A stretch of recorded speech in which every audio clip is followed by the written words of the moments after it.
We are the salt and light, but the light is lit.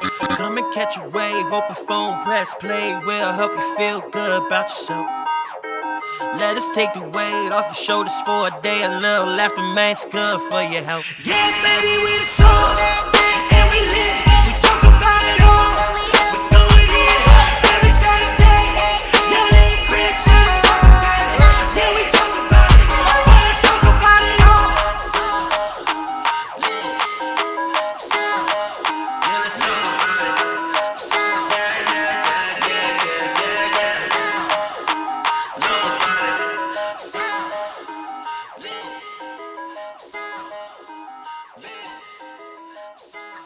What's going on, everyone? Welcome back to the Salt and Lit Podcast, where we are preserving authenticity, bringing flavor, and igniting light into the world. Okay.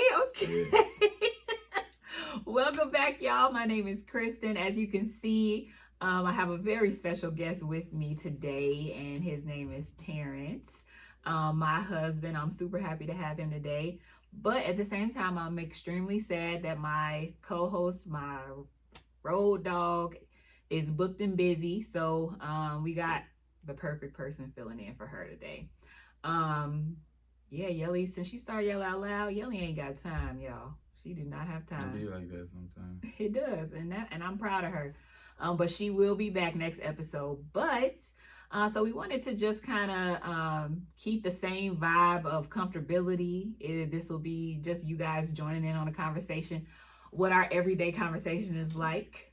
So to get us started, I put out a little Instagram poll yesterday. Well, before I do that, do you want to tell us anything about yourself?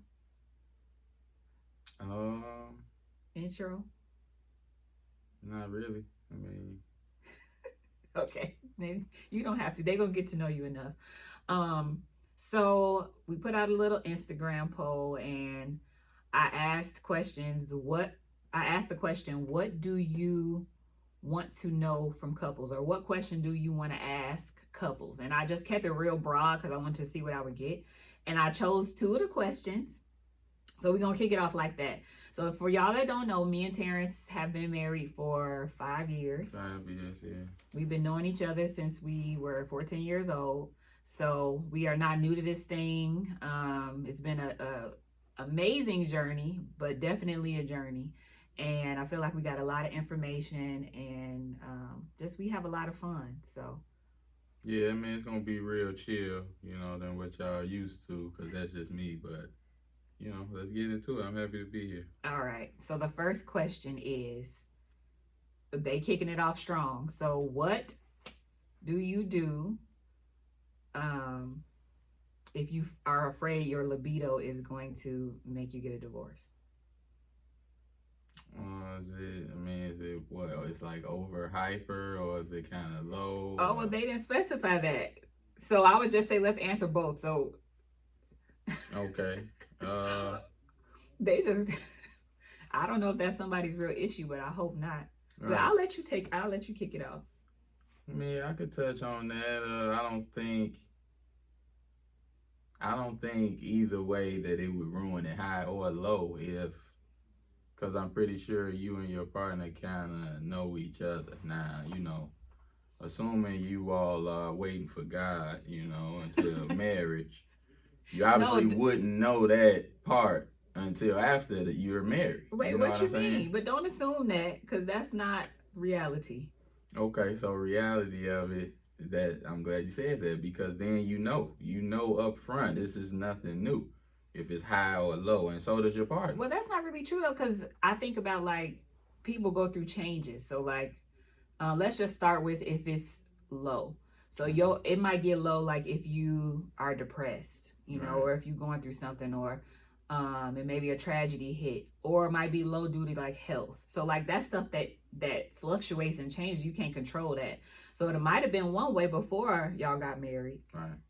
and then switched after. So then what? Due to life circumstances. Yeah. I mean, yeah, I get that.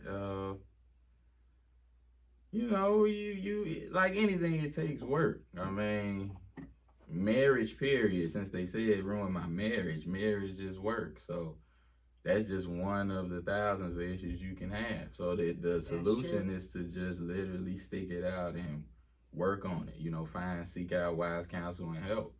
You know, as well as just you and your partner figuring it out, because y'all the only two that got to deal with it. Yeah, and I think people discredit like sex therapists. I feel like that is a real thing.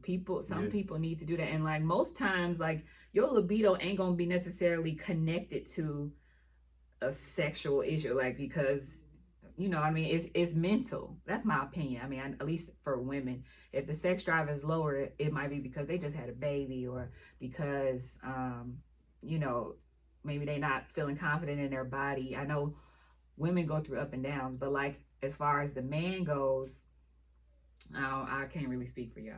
Well, you know, for the men, I feel like it could be mental, but the libido probably ain't low for the man.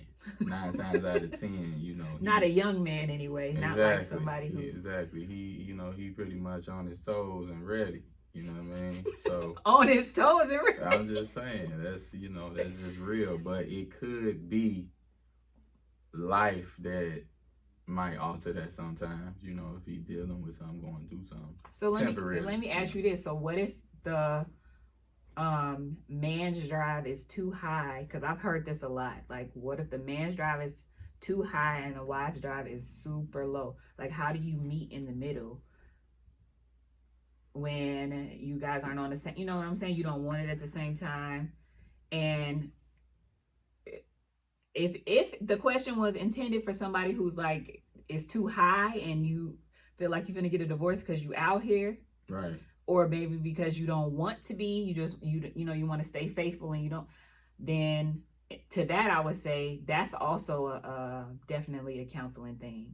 But I think like some practical things that you can do is like, well, I'll let you speak for the man in a minute, but like some practical things I would say is, if it's the way of the man having a higher sex drive, I would say you need to make sure that your wife's love tank is full.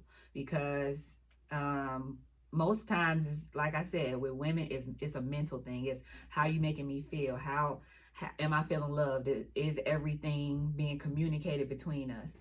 And I think planning a date night or figuring out what y'all love language is now.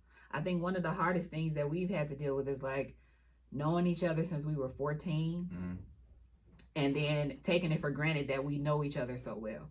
You evolve and grow as you get older. We change. I was gonna say that we not the same from 14 at all, but that was just a stepping stone of getting to know each other. You know what I mean? But back to what you were saying, I would agree with the love tank being filled. You know, on both ends. You know, that's kind of just essential. Whatever that person's love language is, because you are their person. You know what I'm saying? Their husband or their wife. But you know, other than that, I'm now more so a firm believer in counseling. And you didn't used to be. I hate it. I didn't need it. Don't. He hated it and it never went. Don't say nothing to me, because who can tell me how to be me, or who can tell me about me? You know what I'm saying? You know yourself better than anybody. So it's like, sometimes you might not want to tap into those sensitive parts, though. That's where the counselor comes in. Right. Because I still, you know, I know a lot of the stuff he's saying, but you just need to hear it through a different voice box. You know, see it through a different set of lenses so that you can. And it's not going to be through the, like, filter of your spouse, because I feel like even when me and Terrence went to counseling, when we are adamant believers in counseling, it saved our marriage. So I feel like when we went, I felt like the counselor was saying stuff I had already told you. That's true. But you didn't hear it the same way, because like he hears my voice all the time, so you just drown it out. And right? Sometimes you be coming sideways, you know. It's not, that's another thing. You know, these are, you know, I hope y'all out there picking up what I'm putting down, because this is a gem right here that you have to really just take the time and feel like it's no winner. You know what I mean? Hear what she trying to say, or he trying to say, because they know, you know, it's not what you say, it's how you say it. That's true. You know what I'm saying? So that was a big lesson I had to learn. Yeah, we both have learned that. That's something that I learned along the way of marriage. So yeah. Okay. Sure. And if y'all got more about that, then you can inbox us further. But I definitely recommend getting to the root of that thing. Why is your sex drive so high? What are you missing in your everyday life that you feel like your sex drive is just like I gotta have it. But even if you do, I mean, hey, this is what you signed up for. You know what I mean? Because okay, I understand, like, it's some people, I'm not going to say men or women, just people that might not really like having sex a lot or a long period of time, you know, hours or whatever the case. So that's when you got to kind of meet halfway. It's so much stuff out here now to help you out. You know, y'all just got to tap into that freak closet a little bit. Yeah. Y'all be all right. Yeah, meet halfway, but no, seriously, that is your person. So if you can't go to them, who can you go to? Well, do you feel like we're always on the same page when it comes to that? No, definitely not. That's a part of learning each other. You know, we've had to learn what kind of, you know, would start that engine. You know what I mean? What warms you up. You know, like you're saying, the love tank. You know, I know if I've just done some good stuff, you know, I could just go sit back and wait on the reward. You know what I mean? But if you ain't really did nothing, then it's kind of like you rolling the dice. Hopefully she wanted too. You know what I mean? But instead of just making it guaranteed. Right, exactly. So don't leave yourself to just wonder like, oh, will I possibly be able to get some today? Be proactive and say, like for him, like I know if he works super late, so I know if I have everything nice and clean and smelling good, and our room is nice and clean and smelling good, and I'm in the bed just with covers, nothing else, I can almost guarantee there's gonna be, you know, a little twinkle in his eye when he come home. So, and vice versa. You know it. He knows that it's really physical touch for me. Like if he's been physical touching me all day and doing little sweet stuff, most times by the end of the day I'm gonna want some. Not even the end of the day. So anyway, let's move on to the next question. I knew that was gonna take forever. So the next one is what was the hardest thing that you dealt with in the first year of your marriage? Well, that's easy for us. Okay, I'm gonna let you go first because I don't know, you know, just for y'all out there, we don't know each other's answers or responses. No, we don't. We didn't talk about this before. I kind of, you know, I think I know what she might say, but I don't. And I got my own answer, so let's see what you feel. The hardest thing to me was losing a child. Oh, yeah. I mean, that's without saying. I was thinking more so marriage, because whether we was married or not, that's the roughest thing in my life. You know what I'm saying? So thus far. So, I mean. Well, that's why I feel like we didn't have a typical marriage. So maybe like we can answer it the second year. Because I feel like that first year marriage was so focused on that. It just flew by. Right. So maybe like the second year was 100% our communication style. Our communication period. We misfired a lot. I agree, and I would agree 100% with that. And I say that because it wasn't just the miscommunication. It was just, you know, we wanted to be heard. It was no listening. So if I want to be heard, you want to be heard. I feel like I listened. Whose ears is open? But I feel like I listened though. You didn't listen. So you just listened. It went. You did listen, but then it went out this side.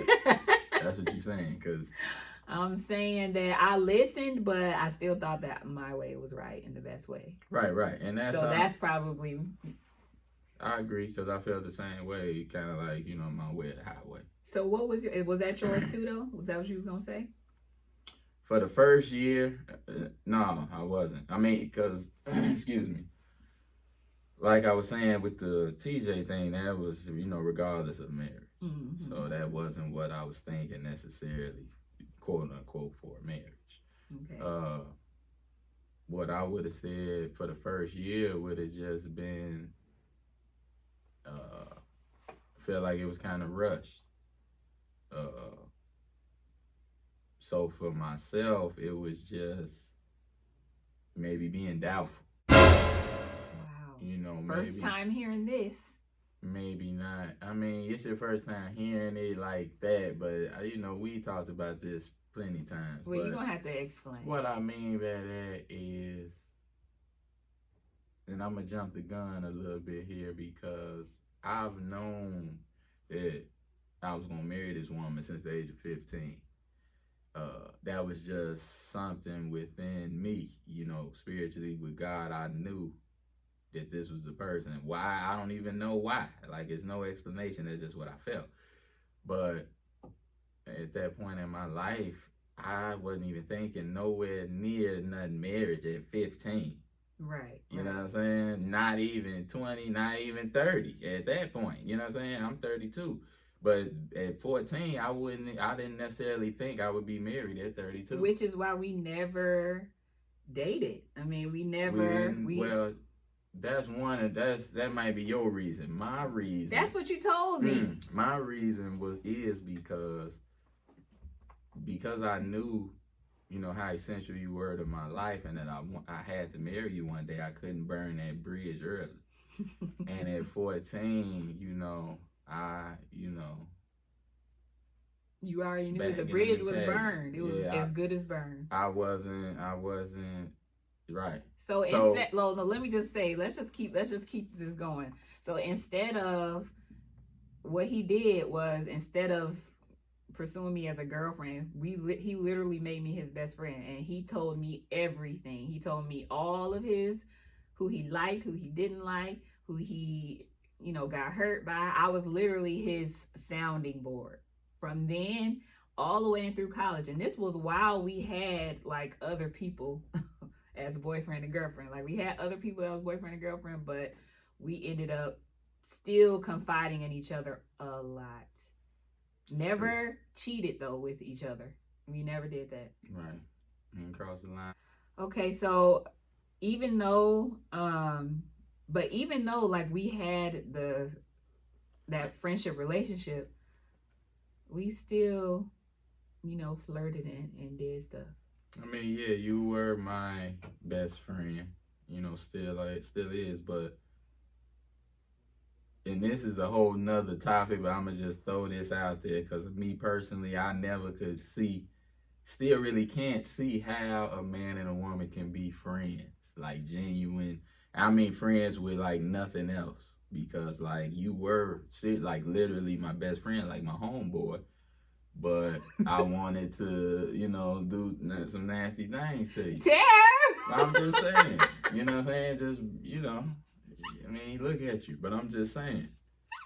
So that's just, you know, I mean, we can pick up on that maybe a little later and finish this, but that's just, I never could see that, because you are the only female friend I really had as a friend. As a young person, too. Man, you know, you got friends, and, you know, but I mean, like best friend, you know what I'm saying? I feel the same way as far as like what you said about, I didn't know at 14, I ain't gonna lie to you. But what I did know at 14 was that there was this magnetic attraction that I couldn't explain. And it had to be spiritual, because of course he was very, very attractive. I mean, that's number one. That's just period. Still is. Like, literally, marry somebody you're attracted to, because that will help you through arguments. Like, sometimes you might be pissed off, and then they give a little smirk, and you be like, okay, never mind. Let's just. Yeah, it might sprinkle a little water on the flame, but for you, I'm talking about for me. That's just because I'm a little shallow. Gotcha. But now I don't even remember what I was going to say. I'm so distracted. It's all good. Well, let's get into the next one. Okay, well, oh no, I do remember. I was saying that I had that same magnetic pull that you was talking about, to where it wasn't explainable, but like me and Terrence would be up on the phone till like 3-4 in the morning. We would literally fall asleep on the phone together. We talked every single day. He would be at my house. I would be doing his hair. He had super long hair back then. He doing a Yeah, little something. these my quarantine. They were supposed to be dreads, but I just couldn't do it. You know, He's too clean to do that's dreads. He another wanted to story. wash his hair, y'all. He could not. I had to. He Ain't no could wanted not to. wash I his hair. washed my hair. And with dreads, you have to like wait like months before And you they wash look your hair. decent after they was washed too. A little poofy, you know. They didn't look decent. I'm used to him being like super clean. Vibes, but I've been. He started to let me do his like grooming, so I'm good with the clippers. I told him just go ahead and let me fade you out. You feel me? And that's why y'all see I got the braids. Anyway, so even though we were friends, like I said, we still had that magnetic pull. I did some stupid stuff for Terrence that I'm still embarrassed to talk about, but I feel like it was a good investment at this time. Now that we're here. Yeah. I mean, it was, regardless of what you feel now. You know, we all done some crazy stuff, and it's funny to look back and laugh on. You know, you live and you learn. It is. You gotta do. I got my very first ticket chasing him. No, I wasn't chasing him. What? I was coming to see him on his lunch break at Burger King. I had asked my mom, could I see the car to go to Kmart or something? Because I needed some. I was like, I gotta go to Kmart. They got it specifically what I asked for. She gave me a half yes. I don't know if she was really even paying attention. And so I took that half yes and I left. Mm-hmm. I met him at this job. We did go to Kmart, so I technically wasn't lying. Remember that? Yeah, we had to. Lying. You know, you gotta. She gonna say you come home with no bags. Oh, what you been doing? Right. Well, so the whole time we had a good time. We spent the lunch break together. On my way back, I'm feeling so good. Like, hey, and I was only 16, just got my license. Mm-hmm. I'm going like 70 down Lincoln Highway for all of those suburbanites. And all of a sudden I got pulled over. And when I got home, my mama wasn't even mad at me for getting pulled over. She was like, I didn't even know you left. She's like, I'm just glad you're okay. And yeah, so anyway, but that's just one thing. I don't want to talk about the other things. I want to keep going. But wait, do you remember? I'm just gonna say this: Foods Hallway. You remember Foods Hallway? Man, of course. The people for all the Rich Central alumni, they probably don't even know how legendary that hallway is. But yeah, that was where I learned how to kiss. Yeah. We learned from each other. There was a lot of kissing going on. That's all it was, though. And we got caught by somebody, and they was like, y'all can't come here no more, and it kind of ruined our spot because then every day they was looking for us. Yeah, it was. I forget his name. I know I could see him in there. I know exactly what you're talking about too. Yeah. But. Okay. Anyway, so that's just kind of, and that was a long icebreaker, but that's just kind of like a little bit of the history of our relationship, and we had a lot of fun. We had a lot of hard times, but we had a lot of good times. And like I said already, I feel like the best thing about us is that, you know, we have the history, but it also makes it a challenge too, because we have to constantly learn from each other and learn each other now. My daddy always says, be a student of your spouse. And that's even in just relationships in general. Even if it's your boyfriend, girlfriend, you're a student of that person because you wanted to learn. I feel like when you are so in love with each other, you couldn't think about all of the work that goes into being married, but the reward is good. Yeah. I agree. I mean, that's all you doing. That's what marriage is. I mean, y'all literally every year you supposed to learn and grow some way. You will. Even if you don't try, it's just how it is, because, I mean, that's your other half. That's you. Right, y'all are one. So, yeah. All right, so I got another question for you, which you don't know I'm going to ask. But, so, well, you already kind of answered this.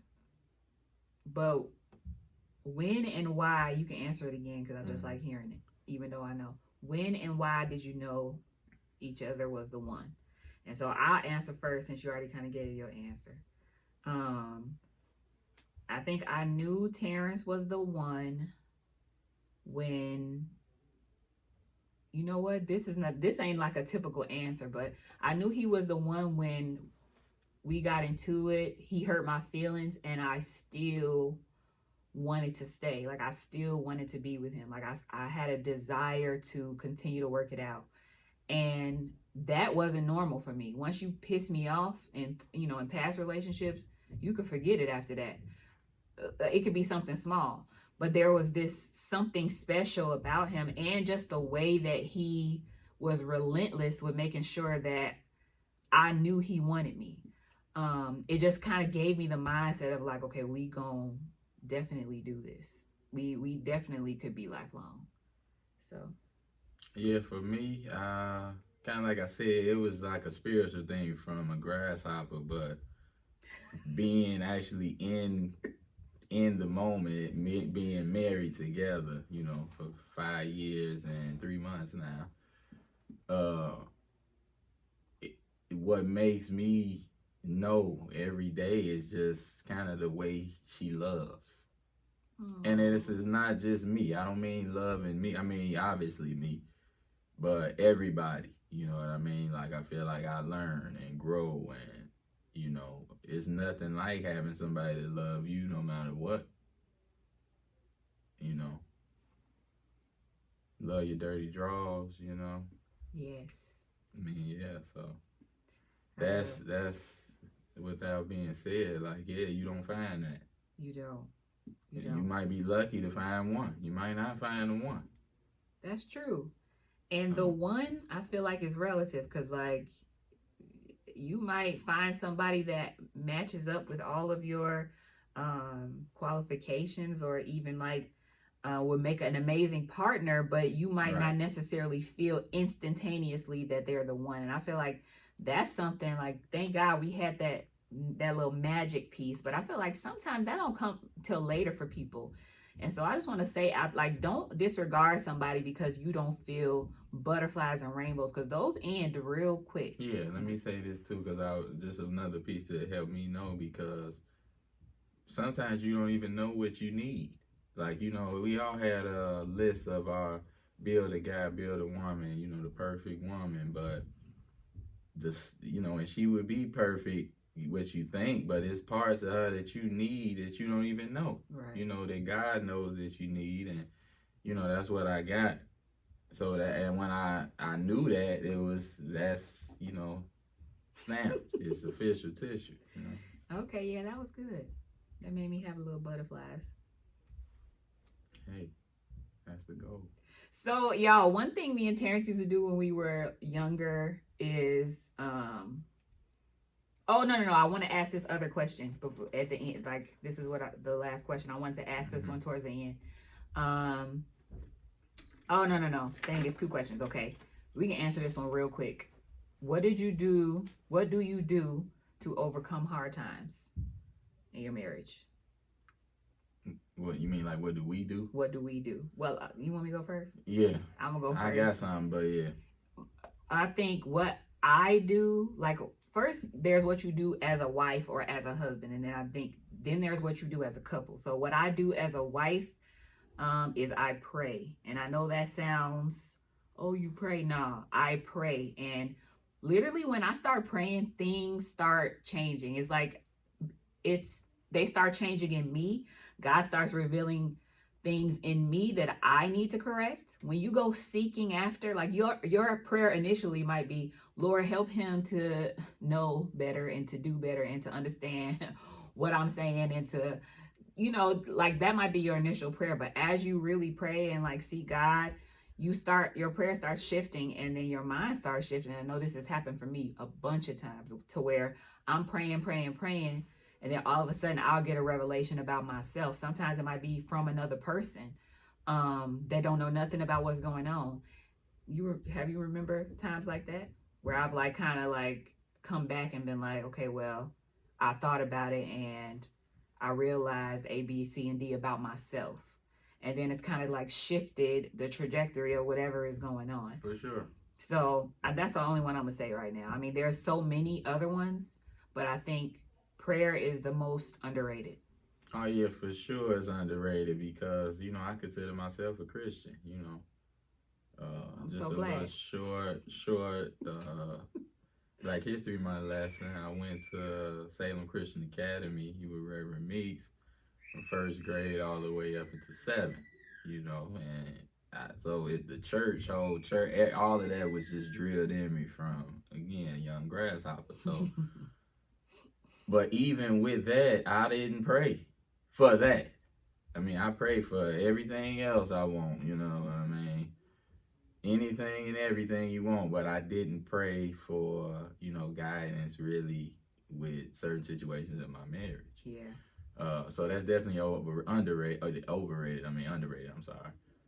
But what I do personally is I listen. I mean, I just kind of like what she said. Like when she used to pray and come to me with a whole nother set of opinions or viewpoint on what was going on, that kind of opened my eyes and ears to like, okay, well, why don't I see that? Or why I'm not looking at it like that? So as I started listening more, to her, I'm able to produce later. You know what I mean? I'm able to do things maybe she might have said or expressed to feel that love thing. Yeah. You know what I mean? So that's how I overcome. Okay. Well, that's really good. That's really good. So my thing is prayer, Mm-hmm. and you just. I'm more so into prayer now. Being married to someone, this is why it's good to be on your toes and really, take care of you first. Because you can't take care of nobody else if you're not taken care of. So with that being said, your habits, words, traditions, whatever is gonna rub off some. Yeah. Bad or good. So make them as many of them good, more than bad. So with that being said, I mean, love the prayer has rubbed off. When I feel lost, sometimes that's what I go to. Wait, y'all, I knew the prayer rubbed off when Terr called me one night after he was coming home from work late, and it was a real bad accident. It was like a car wrapped around the little sign. It was just real bad. The car was real messed up. And at the end of him telling me about it, he was like, Lord, protect him and cover him in Jesus' name. I was like, yeah. He didn't even notice. And I was like, you've been married to me for too long. You rub off. But I meant that though, because I know what it really means. It don't just sound good, because I've experienced it. Okay. Yeah. Well, so let's start wrapping it up with the last question, and we can kind of like right. end it with that. So the last question that somebody asked was, how do we keep it spicy? And so that obviously people think that keeping it spicy just means like how do you keep it a lot of sex, but that's not it. Right, how you keep the sex spicy? Because that's what I thought. When well, I mean, that's what popped in my head. But I mean, I do understand the word spicy can stretch a little further than just sex. Definitely. Because there's other stuff that comes before that. I feel like that is like the cherry on top of being with the person that you love. That's not the first thing. And I used to feel that way because I waited for so long. Like I used to feel like sex is the reward of marriage. Like, and to a certain extent it is. But I feel like now that I'm in a marriage, there's so much more stuff that's more rewarding or more valuable. Building a life together with somebody. So you can answer first, then I want to tell you like what came to my mind when I heard this. How do we keep it spicy? Keep it spicy. Well, we try to do little different things. Like we have game nights, they got the freaky dice or the butt naked Scrabble. I wasn't supposed to tell y'all that one, my bad. Oh, Lordy. Okay. Just something fun. It's not just come on, let's hop in the bed. Right. Make it a little fun. Role play. Not just let me hit it from the back real quick. Yeah, cause And you ain't talked to me all day. Right. Had to learn, but So that's how it go. You know, spicy can mean just filling up the tank again, because that's going to, get the panties wet. For the fellas out there, you trying to do something good, just fill that tank up, because it might be past due. You know what I mean? And really, that's all it takes. Well, one thing I remember that we used to do, we definitely, and we do it sometimes now, but we haven't done this in so long. So he don't know I'm gonna ask this, but like this game we used to play when we were in high school, we would be on the phone. He made this game up. This was when that show Who Wants to Be a Millionaire was real popular. And the name of the game was Who Wants to Be a Raw Nig. And raw was a term for all of those who don't know what that means back then, that like if we saw a pair of amazing shoes, all them shoes are raw. And so, who wants to be a raw nig? So you, in the end, your prize was being a raw nig. Right, that's the so look, best prize of it all. I thought about, let's do one round of Who Wants to Be a Raw Nig, okay? That's cool, yeah. Okay, you ready? What you got? All right. That's the Who Wants to Be a Millionaire music theme song. Okay. Your question. You ready? Because I got a question for you. Yeah, I'm ready. For the million. For the million. Mm-hmm. Yeah, we're only doing one question. For the raw nig status. Let's do it. What is Kristen's absolute favorite food? Is it, I'm going to give you your choices. Okay. Is it A, pizza? Is it B, seafood? Is it C, chicken and waffles? Or is it D? Obviously, it's not going to be D because I can't think of a D. So just go from A, B, and C. Okay. I mean, I'm about 90% sure of this answer. Really like 95 was another good choice, but can I phone a friend? No, you cannot. Okay. Who's gonna phone? Ain't nobody here. Let me see. Go phone Case of Tula? Yeah, I can do that. I'm gonna go for, I don't know what letter it was. Mm-hmm. I think it was B, seafood. Okay. Mr. Dean, is that your final answer? Wait, what was A again? Let me just hear A again. I know chicken waffles, C. B is seafood. What was A? Pizza. Yeah, I'm gonna go with B, final answer. Okay. Bling, bling, bling. You got your raw nig status. Oh, it's been there since 2004.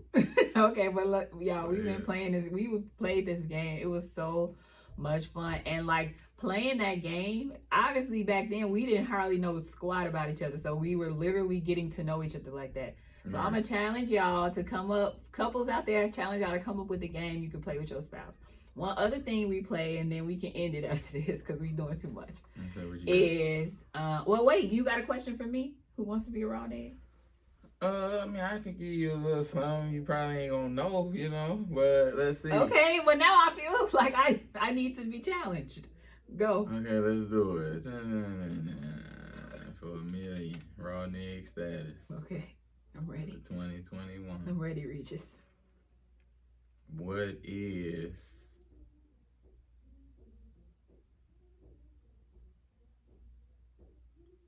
Terrence's dream car? And hold on, let me just say this. I don't want to say because that's going to confuse you.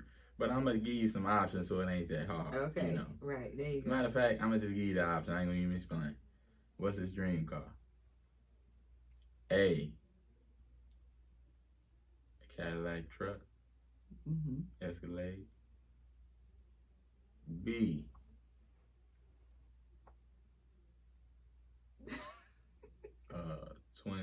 2021 Corvette. Okay. C,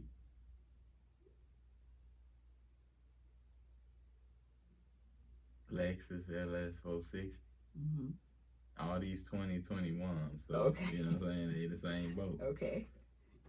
Or D, a motorcycle. Kawasaki 500. Okay, can I do 50-50, Regis? Yeah.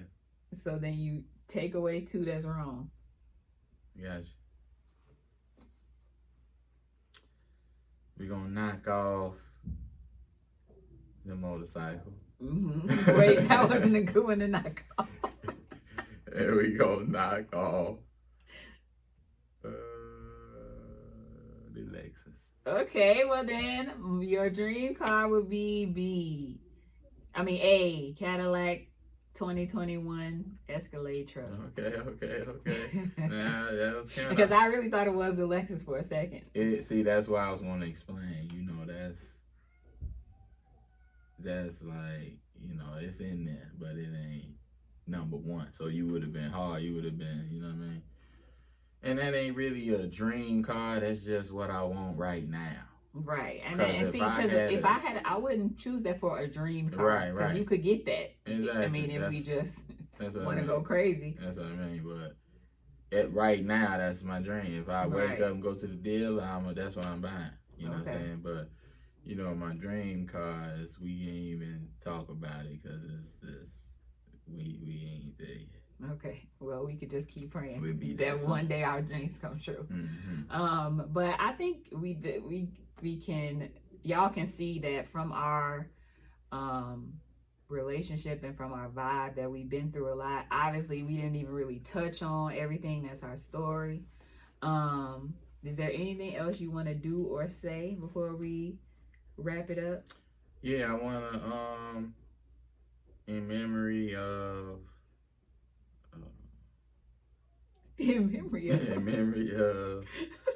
Yellie, you know, not being here today. I want you to answer one question for me. I got a question for you. Okay. I'm scared. And you answering for both of y'all, because usually it would be for both of y'all, but she's not here. Okay. So, what movie is this from? Oh my God. Okay, so y'all, Yellie and Terrence, every time me, Yellie and Terrence and Nia are together, we play this. And we give like the most tiniest parts from like our favorite movie or not even favorite, but a movie or TV show. And the other one has to guess what it is. Okay, so I'm ready. And I always win this game. Just let me say that. She goes now. She might be speaking too soon. Okay, what is it? And this ain't hard. Everybody in the audience might know what this is. Let's see though. Okay. Or not your black cards revoked.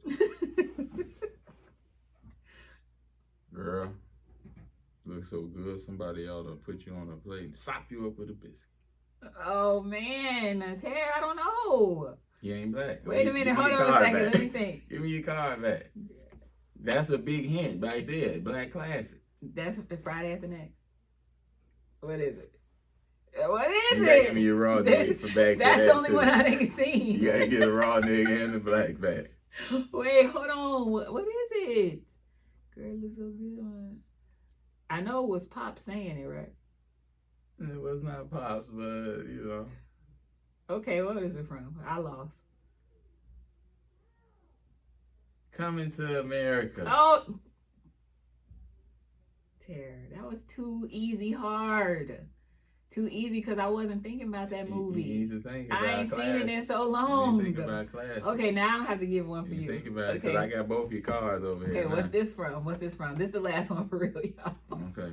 But I gotta get them back. What's this from? Jesus.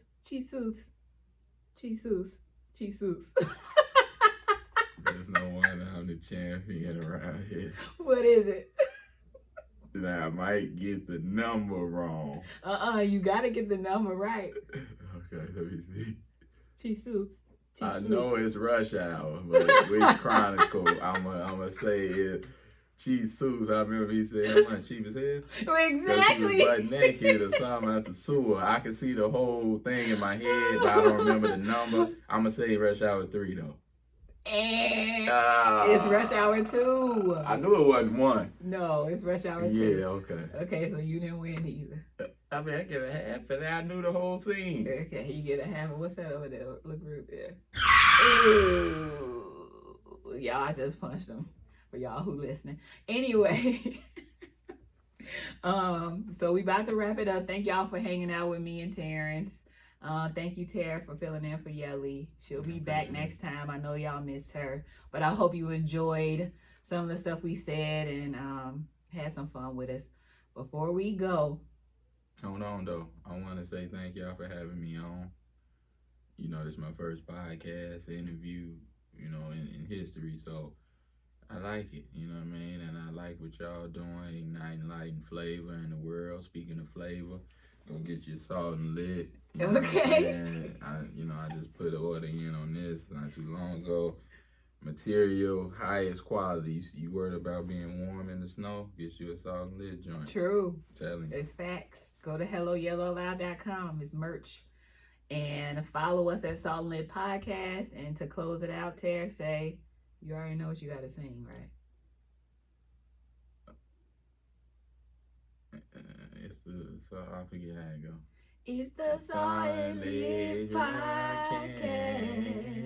No, not do it by yourself. It's the Salt and Lit Podcast. Okay. Bye, y'all. Say bye to the people. All right, peace. We are the Salt and Light, but the light is lit. Come and catch a wave, open phone, press play. We'll help you feel good.